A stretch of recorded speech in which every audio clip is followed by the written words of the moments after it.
Hello everyone, how are you? Hope you all will be well. तो आज का जो PYQ है बहुत छोटा सा क्वेश्चन है। बोर्ड पर आप उस क्वेश्चन को देखें। यूनिट या फिर क्वेश्चन में आपसे पूछते हैं डायमेंशन। तो यूनिट और dimension of pole strength. Pole strength एक फिजिकल क्वांटिटी है। आपको पता है कि पोल स्ट्रेंथ क्या होता है। तो इस पोल स्ट्रेंथ फिजिकल क्वांटिटी की एग्जाम में डायमेंशन पूछी जाती है, पूछी जा चुकी है कई बार, और कभी कभी जो है उसका यूनिट पूछा जाता है। तो क्वेश्चन बहुत सिंपल होता है अगर आप इसका आंसर जानते हैं। जनरली स्टूडेंट्स को इसका आंसर याद रहता है। तो in case of objective problem tick the right answer, और in case of subjective problem तो आंसर लिख के आना होता है। लेकिन अगर आप इस क्वेश्चन का आंसर नहीं जानते हैं तो फिर बड़ी मुश्किल होती है कि इस क्वेश्चन का आंसर कैसे देना है। तो here I will discuss the way by using which you can tick the right answer, you can pick the right answer. तो क्वेश्चन क्लियर है।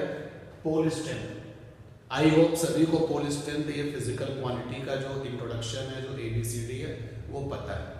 तो अगर पोल स्ट्रेंथ की डायमेंशन या फिर पोल स्ट्रेंथ की यूनिट स्ट्राइक नहीं कर रही है एग्जाम में, आपको याद नहीं आ रही है कि ये एक्चुअली है क्या, तो इसके लिए क्या करना है कि आपके पास एक फिजिकल क्वांटिटी है, that is magnetic dipole movement. तो फिजिकल क्वांटिटी है आपकी मैग्नेटिक डाइपोल मूवमेंट,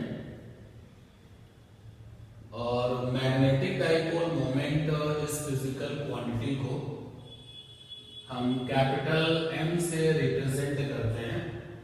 और अगर आप इस फिजिकल क्वांटिटी को लिखें, फार्मूला लिखें for the current carrying coil, for the current carrying loop. अगर हम इस फिजिकल क्वांटिटी को करंट कैरिंग लूप के लिए लिखें, फॉर करंट कैरिंग लूप, एक ऐसी क्लोज ज्योमेट्री, लूप कह सकते हैं, कॉइल कह सकते हैं, मतलब इसका ये है एक ऐसा ज्योमेट्री है जो क्लोज है और उसमें करंट फ्लो कर रहा है।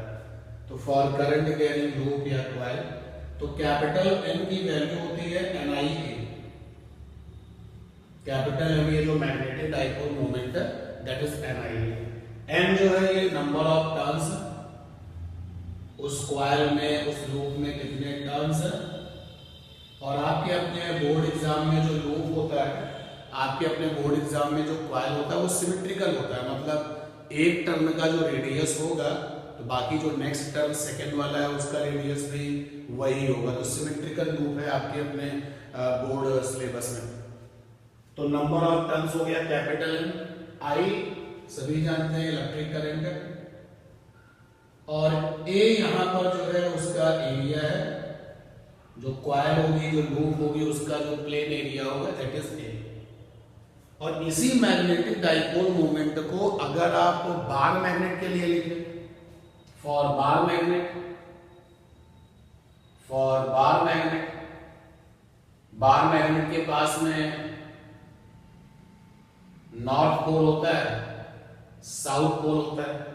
तो ये दोनों के दोनों पोल जो है वो कितनी डिस्टेंस पर है, 2l डिस्टेंस पर है। जैसे आप इलेक्ट्रिक डाइपोल को स्टडी करके आए हैं, इलेक्ट्रिक डाइपोल के पास में दो चार्जेस होते हैं सेम वैल्यू के, और उनके बीच के लेंथ को हम लोगों ने जनरली 2l से लिखा है, जिससे भी लिखना चाहें, d से लिखना चाहें, r से लिखना चाहें। और इसी नॉर्थ पोल पर जो पोल स्ट्रेंथ वाली फिजिकल क्वांटिटी है, नॉर्थ पोल की जो पोल स्ट्रेंथ है वो पॉजिटिव होती है।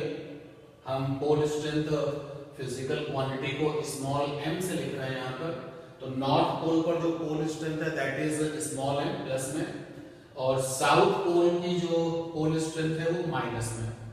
Here I am not discussing कि ये पोल स्ट्रेंथ क्या है। I hope you all know कि ये पोल स्ट्रेंथ फिजिकल क्वांटिटी आपको पता है।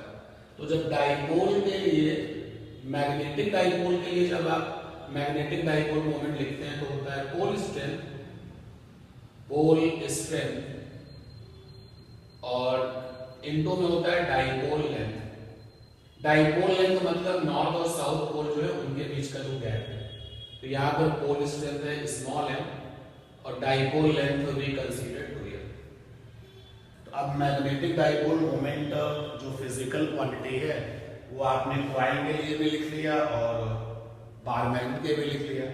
दोनों को इक्वल कर लें क्योंकि डायमेंशनली दोनों का मीनिंग एक ही है और फिजिक्स के रूल के अकॉर्डिंग दोनों का मीनिंग एक ही है। तो जैसे आप इनको इक्वल करेंगे तो अगर मैं इसको इक्वेशन 1 लिख दूं, इसको इक्वेशन 2 लिख दूं, तो यहां से हो जाएगा m into 2l is equal to हो जाएगा NIA। अब देखिए यूनिट की बात करते हैं, तो स्मॉल m का यूनिट तो यहां से आ जाएगा NIA अपॉन में 2l। नंबर ऑफ टर्न का कोई यूनिट तो होना नहीं है, I का एम्पियर हो गया और A for area meter square हो गया और 2l जो है वो पूरी डाइपोल लेंथ है दैट इज मीटर। तो ये हो जाएगा एम्पियर इनटू मीटर। ये हो गया पोल स्ट्रेंथ का यूनिट, ठीक। और अगर आप डायमेंशन की बात करते हैं कि पोल स्ट्रेंथ का डायमेंशन क्या है, ऑल यू नो कि एम्पियर का जो डायमेंशन है दैट इज कैपिटल I। कहीं कहीं पर कैपिटल A भी लिखा जाता है, तो यहाँ पर हम कैपिटल A लिख रहे हैं, ampere for the capital A and meter for capital L। ये इसका डायमेंशन हो गया। तो अगर इस क्वेश्चन में आप फंस गए हैं, वैसे तो ये क्वेश्चन ऐसा होता है कि आपके जो कंपटीटर हैं उनको ये याद रहता है क्योंकि जनरल क्वेश्चन है, बट अगर आप इस क्वेश्चन में फंस गए, स्ट्राइक नहीं कर पा रहा है कि कैसे उसका यूनिट या कोई कंफ्यूजन हो गया है, तो you can move by this way and get the answer. Okay, thank you everyone, मिलते हैं नेक्स्ट PYQ में।